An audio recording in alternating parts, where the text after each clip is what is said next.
শুভ সকাল বন্ধুরা। এখন বাজে ভোর ৫টা।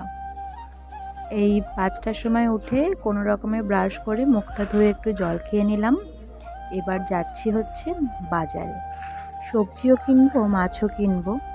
তো এই যে বাজারে যাচ্ছি, দেখা যাক কি কি কিনি। সবজি বাজার করে নিয়ে এই ব্যাগটা এত ভারী হয়ে গেছে, হাতটা লাল হয়ে গেছে, আর বইতে পারছি না। সেই কারণে এক জায়গায় রেখে এরপর কিনবো মাছ। তো এই যে মাছ বাজারেও চলে এসেছি, আর নিয়েছি কাতলা মাছ আর চিংড়ি মাছ। এরপর বাড়ি এসে মাছগুলোকে বেছে ধুয়ে নুন হলুদ মাখিয়ে রাখবো।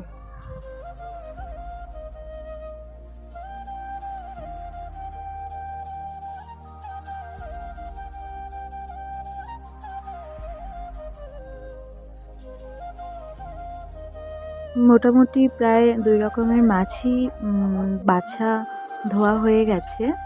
এরপর এই যে সবজিপাতি সব কেটে নিয়েছি, আম, নারকেল, উচ্ছে, আলু যা যা হবে তাই কাটা হয়ে গেছে। আর মাছগুলোতে নুন হলুদ মাখিয়ে রেখেও দিয়েছি।